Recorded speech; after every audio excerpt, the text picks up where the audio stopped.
Bhagavate Vasudevaya.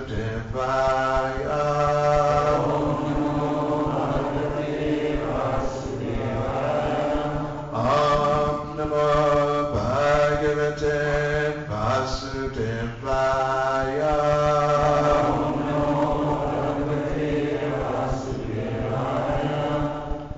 Hare Krishna. So today we are having the Book Distribution Marathon Awards, as you heard. And then following that, we'll have the prize giving for the children who are attending our Bhaktivedanta College of Education and Culture, Krishna Conscious educational programs. So for the time being, we'll read from Bhagavad Gita as it is, translation and commentary by His Divine Grace A.C. Bhaktivedanta Swami Prabhupada. And we'll read something which is related to these things. Book distribution, of course, is all about giving people knowledge in Krishna consciousness. Giving them the books, giving them education, giving them information about Krishna and their relationship with Him. So it's all about giving this knowledge. And our Krishna conscious education, of course, at least for the students, the children in this case, it's all about receiving knowledge. So we'll read a verse. We'll read two verses actually, which are discussing the importance of this subject of giving and receiving knowledge in Krishna consciousness. I'm going to read from the 18th chapter of Bhagavad Gita, the perfection of renunciation, verses 68 and 69. And I'll read the purport of verse 68. Ya idam paramam guyam mad bhakteshvavatasviti bhaktim mai param kritva mami vaisyatya samshayaha. For one who explains the supreme secret to the devotees, pure devotional service is guaranteed, and at the end he will come back to me. And verse 69, Na chatasman manusyeshu kastin me priyakritama bhavita nacha me tasmad anya priyataro bhuvi. There is no servant in this world more dear to me than he, nor will there ever be one more dear. And the purport of verse 68. Generally it is advised that Bhagavad Gita be discussed amongst the devotees only, for those who are not devotees will understand neither Krishna nor Bhagavad Gita. Those who do not accept Krishna as he is and Bhagavad Gita as it is should not try to explain Bhagavad Gita whimsically and become offenders. Bhagavad Gita should be explained to persons who are ready to accept Krishna as the Supreme Personality of Godhead. It is a subject matter for the devotees only and not for philosophical speculators. Anyone, however, who tries sincerely to present Bhagavad Gita as it is will advance in devotional activities and reach the pure devotional state of life. As a result of such pure devotion, he is sure to go back home, back to Godhead. Could we just ask the gentlemen, those of you who are sitting just by the door, can you come forward, please? Otherwise we'll get locked up there by the door. Thank you very much. Let me read these two verses again. Ya idam paramam guyam mad bhakteshvavadasyati Bhaktim mai param kritva mami vaishyatya samshayaha. For one who explains the supreme secret to the devotees, pure devotional service is guaranteed. And at the end, he will come back to me. Nachitasman manusyeshu kastame prikritama bhavita nachame tasmad anya priyataro bhuvi. There is no servant in this world more dear to me than he, nor will there ever be one more dear.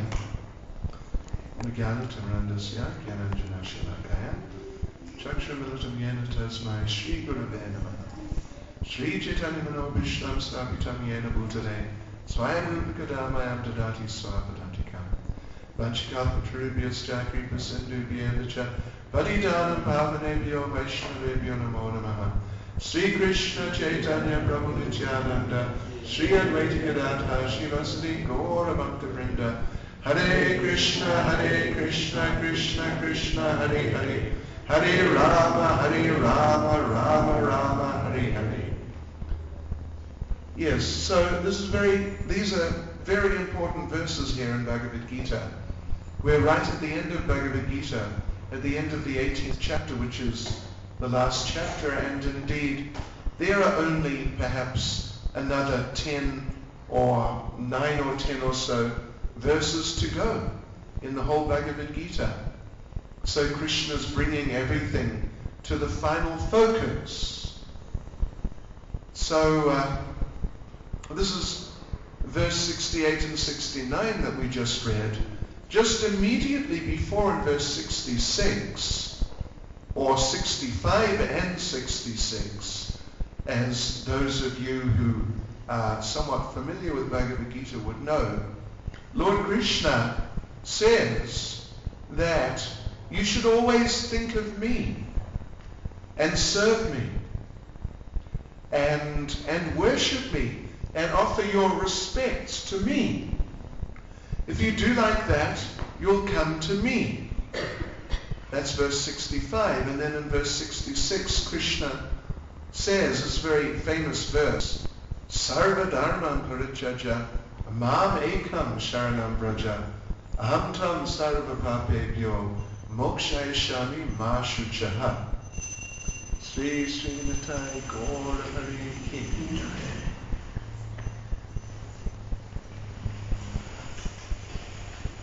Sarva Dharma Parichaja Mamikam Sharanam Braja Aham Tam Sarva Papebhyo Mokshayashami Ma Shuchaha. Abandon all varieties of religion and just surrender unto me. I'll deliver you from all sinful reactions. Do not fear. That is just immediately before these two verses. So, in the general sense, what those two verses are saying is really the message of Bhagavad Gita in principle, that we should surrender to Krishna. We should become devotees of Krishna. What does it mean to become a devotee of Krishna? It means to serve him. To serve him. Instead of, as is going on generally in life in this world, instead of serving ourselves, trying to get all sorts of facilities for our own enjoyment, or the enjoyment of those who are close to us, who are very closely connected with us, and whose enjoyment affects our enjoyment. So generally people are endeavoring like that. They're trying to serve their own senses, or the senses of those who are close to them. But here in Bhagavad Gita, Lord Krishna is making the point that really the goal of life and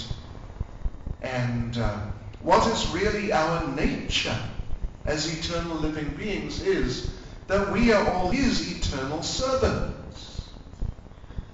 We're all his eternal servants. So that point Krishna made then in verses 65 and 66, we should serve him. and give up all other dharmas. This word dharma, of course, popularly is understood to mean religion, and even Prabhupada translates the term as religion in the translation of that verse. However, the word dharma also has much broader meanings than that. Dharma can mean simply duties. Duties. Like it is the dharma of a mother to look after her children. That's her natural duty. It is the duty of the husband to maintain the family and look after them, protect them, provide for them. That is natural duty of a husband, and so on like that. So the term dharma, in the broader sense, indicates duty, natural type of duty. So our natural duty as eternal living entities, we are parts and parcels of Krishna, of God, and as such, our natural duty is to serve Him. We are His parts and parcels. And just as it is the natural duty of the hand to serve the body in different ways, not just to try and do its own independent thing, but to act in harmony, cooperating with the whole body in terms of the needs of the body. So in a similar type of way in principle is our natural duty as parts and parcels of Krishna, of God, to serve Him and please Him. And in that way we'll become pleased. Just as if the body is pleased, if the body is healthy and strong, then the hand is also naturally healthy and strong. But if the body is diseased and everything is falling to pieces in the body, then the hand is also affected, because it's part of that. Yes, so Krishna made that point, that we should give up all other duties and just serve Him. Now in these two verses, Krishna, coming right to the end of Bhagavad Gita, Krishna is making a very important point, that what type of service we can do. Of course, there's so many services we can do. In the 9th chapter, Krishna said, Patram Pushpam Palam Tvayam Yome Bhaktya Prayachati Tadaham Bhaktya Paritamashnami Prayatatmanaha. That if you offer me with love and devotion a leaf, flower, fruit or water, I will accept it. In other words, it is a service to Krishna to offer Him nice, suitable foods, vegetarian foods like this. This is a service to Krishna. And there are many services we can do. Arjuna, who Krishna is speaking Bhagavad Gita to, Arjuna is a warrior.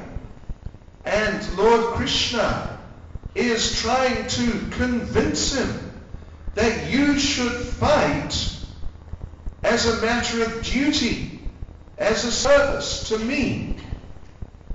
This is what is going on in Bhagavad Gita. So therefore there are many things we can do in service to Krishna. And practically any duty that anyone has, with a few minor exceptions, practically any activity, normal activity, can be done as a service to Krishna. But here now, at the end of Bhagavad Gita, having established this point in principle that we should all serve Krishna, Krishna now gives a recommendation. What type of service that He particularly appreciates. He appreciates any service, even some tiny service. For example, in the 6th canto of Srimad Bhagavatam, there's the story of one person named Ajamil, and he was an extremely bad person, terrible person, but somehow or other, because of the culture that he was living in, somehow or other, he named his child Narayan, which is a name of the Lord. And even though he didn't think of it in those terms, that this is a name of the Lord, so when I call my child, I'll be chanting the name of the Lord, and this is very nice. He wasn't thinking in those terms. He was just thinking that this is a name, and it's just a popular name, so I've named my child like that. So I call my child using this name. He was just thinking in those terms. However, even though he was not deliberately doing that, calling out the name of the Lord to glorify the Lord, even though that was not his idea, but still the Lord accepted it as service, and he got the benefit, even though he was not trying to please the Lord or doing it consciously or intentionally at all. So even a small amount of service, even some indirect service, even some unintentionally performed activity which happens to please Krishna, then the performer gets some benefit at least from the Lord. But here, Krishna is making the point that out of so many activities, so many hundreds, thousands of activities that we may do for his pleasure, there is one activity which he particularly appreciates. And what is that? Well, that is what he's explaining here. For one explains this secret, this message of Bhagavad Gita, then for that person, pure devotional service is guaranteed. And at the end of this life, Krishna says, that person will come back to me. You know, in English we make a distinction between shall and will. I don't know how many of you sort of went into the English language very much, but there's a specific distinction made between the word shall and the word will. Although in a broad sense, the two can perhaps be used just, as you like. But actually, strictly speaking, there's a clear distinction. I shall do this is not as definite that I'm going to do it as I will do this. And interesting little point is that sometimes if there's some like criminal case and someone is on trial and he's being questioned and he's responding to the questions, sometimes if he answers a question that I shall as opposed to I will, then it will be taken that he doesn't really intend to do whatever it is. And that is like a catch point, whether he uses shall or will. Because these people, expert questioners, they think, in very cleverly. So, but here Prabhupada translates, at the end, that Krishna is saying, at the end, he will come back to me. So in other words, it is very definite. That is the sense. Not just like, there's a good chance, let's hope for the best, but it's definite like that. And then in 69, Krishna says that out of all the devotees, so many devotees, there is no servant in this world more dear to me than that devotee, nor will there ever be one more dear. So, we're all devotees or trying to be devotees. At least most of us here, I think that idea is there in our minds and our lives. So if we're really thinking that I want to advance in Krishna consciousness, I want to become a better devotee, really a proper devotee, or make the most of the opportunity as much as I'm able to progress, then we should try and do what Lord Krishna is saying here. That is, we should try to give people Krishna consciousness. And there are many ways that you can do that. Particularly here, Krishna is saying that if you explain it, in other words, if you go to people and face to face, you try and help them to understand these things, then again, you may not know so much.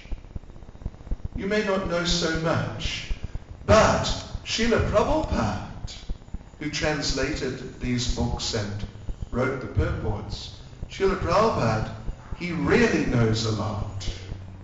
Even if you already know a lot, some of you have been around for a good number of years, and some of you I know are really, very knowledgeable, but not like Prabhupada. And, not in the sense that he's on level 10 and you may be on level 9. He's on level 10 and we are quite lower. So Krishna is saying here, for one who explains the supreme secret to the devotees, ultimately every living entity is a devotee actually. Jivera Swarup Hoya Krishnera Nityadas. So, included in this understanding of helping people by giving them explanations and information about Krishna consciousness, included in that is distributing books to them. Because, two things. One is Prabhupada can explain it all better than all of us put together. That's the first thing. They'll get the best explanation possible. And on the other hand, a book is not exactly permanent. Books wear out after some years. But a book will last for a good number of years normally. And the book will always be there in the person's house. At any time they can pick it up and get some more information. But if it was a matter of us individually and personally giving them information, we cannot go to their home and live there on their bookshelf, can we? Just waiting for them to take us off the bookshelf and try and get some information from us. It won't work in many ways, obviously. But the book can. Yeah. So like this, we're shortly going to be announcing all the results of the book distribution marathon. And we should understand that really this is a special service. All services to Krishna are special, but some are more special than others. Just like you have good, better, best, perfect, more perfect, most perfect, and then even more perfect, and so on like that. So there is good service, all service is very good, wonderful. But then there's even better service, and then even better. Thank you. And this is the best service. And these books, it's very interesting. These books get around, and you may take a book, but sometime later, you may end up getting that book. Yeah. Because the books move around from person to person, house to house. These books get around. You know, I want to mention, I'll just close now by mentioning two little interesting incidents which occurred in my presence in regard to Prabhupada's books and people getting them. The first incident was in the 70s, quite a while ago, when I was living in our temple in central London, and we would go out regularly chanting in the streets in central London. So I remember one day we went out there, we were maybe 20 of us going down the street, and we went past it was actually a big theatre on the way down to Piccadilly. So we went past this theatre, and next to the theatre, like right against the wall, were there rubbish bins. And they're like big industrial rubbish bins. And as we were approaching actually, then we saw out of one of these bins, you know, like it's big, like a couple of meters across and, you know, maybe 5 feet high, something like that. And we noticed protruding out of one bin were 2 legs. Truly human legs sticking out with the feet pointing to the sky, sticking out of this one big bin. Now, not that the person was, you know, had been thrown away or anything. But this was a street person. A street person.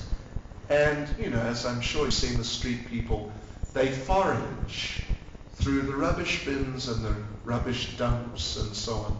So that's what he was doing. And he extracted himself as we were just approaching. He kind of dragged himself out somehow with pieces of rubbish here and there. And he then stood up just as we were like 6 feet away from him. And he then held up this book. It was a science of self-realization. Somehow he had spotted it there as he was foraging. And he thought, right, yeah, let me get this, let me see this. So there he was, as we just walked past. He was kind of oblivious to us, but he was holding this book with a big smile on his face and turning the pages. So, you know, it's very interesting how the books get around. Then another thing that happened was more recently here. It was, I think it was like 2, perhaps 3 years ago. There was a group of us, and we were traveling from Johannesburg to Mozambique. And we were crossing the border. We had gone from the South African side and then crossed the border there, and now we're on the Mozambique side, and we had to go into the offices to get the stamps and our passports, our visas, like that. So we went into the place there on the Mozambique side, and we handed over our passports. We had to wait a few minutes. And Mozambique on the whole, of course, Mozambique over the last so many years, it had a very, very difficult time. Very difficult time. First of all, revolution, then civil war. And, you know, materially in terms of economy and all that sort of thing, the place was just devastated. Completely devastated. And even Sisi Nitai Gora Hari King. And even today, of course it's improved somewhat, but it still remains kind of economically disadvantaged. So anyway, there we were just coming into Mozambique, and waiting for for our passports to come back stamped. And this elderly gentleman walked up to me. This gentleman was like, 65, 70, something like that. An elderly man. And he was a street person. Really down and out. And, not clean. And his clothes were kind of torn and frayed and tatty. He really looked the part, you could say, of a street person. And he had this overcoat on, dark, blackish overcoat on. And he came walking up to me, looking at me, with his head down, angled a little down, and looking at me, kind of checking me out. And I thought, well, okay, fair enough. So he just walked right up to me, and he said, Prabhupada. And again, Prabhupada. So I said, yes, Prabhupada. Then he opened his overcoat, put his hand in, and pulled out a Science of Self-Realization, which was about as tattered as he was. It had been heavily used, really, dog-eared in the extreme. And he held it up, Prabhupada, Prabhupada. And, he couldn't speak English. So it was an English language book also. But, and I couldn't speak Portuguese. So we weren't really able to communicate in a very meaningful way. But still, it was clear that that book had made an impression on him. Yeah. So it's a very important service to try and help people become Krishna conscious by giving them Krishna conscious information, and particularly in the form of Prabhupada's books. So in a couple of minutes we'll go on to the prize giving.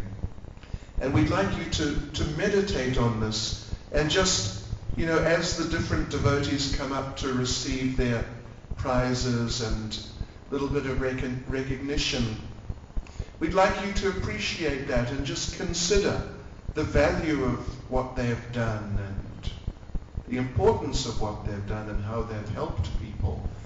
And you also, of course, I know many of you were involved in the marathon, but if perhaps you were not, then maybe you can just consider that next time that I'm going to go out also and try and give people some Krishna conscious literature and do that best service and get that special mercy. We can consider like that. So now we have two questions here. I'll just quickly answer them. If someone's engaged in book distribution not purely for the sake of the service itself, but that he can make some money to maintain his household life also, should he stop the service or continue? Well, he should continue.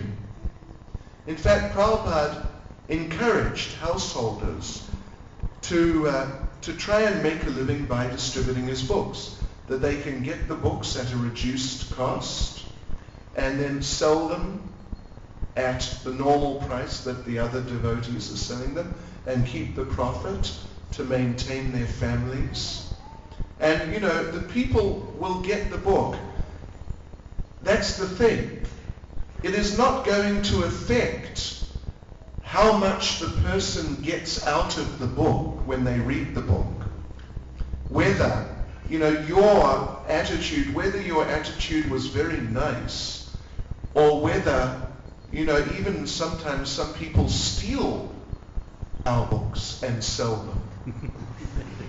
What to speak of a householder maintaining his Krishna conscious family by selling books and keeping some profit.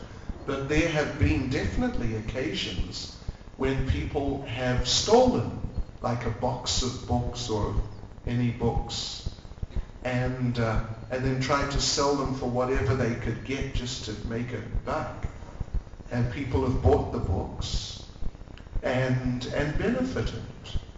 So, how much the recipient gets out of it is not really going to be affected by what the consciousness of the distributor is. The main thing is that the people get the books. So it's good. Any of you enterprising householders? I know some householders in some parts of the world, actually a number, and they maintain their families by distributing private books. Yeah. And some of them live very comfortably, actually. I mean, some of them earn a lot more than the majority of people sitting here, I would say, those who are more successful. So, right. Does one get a reaction when collecting funds by selling books, and the donor is misled into thinking that the donations are going to the temple? Does one? Yeah. So if you cheat the people, if you lie, then yes, you'll get some reaction. You shouldn't do that. If you are distributing books and using some of the money, as arranged in a genuine way with the temple authorities, using some of the money to maintain your family, then what's the need? What's the need to tell the people that, the money's going to the temple, yes, so you should get lots of money. Don't do that. Just sell the book. This is a good book. Take it, read it. You'll enjoy it. And then they pay the price. Just do it like that. Hare Krishna.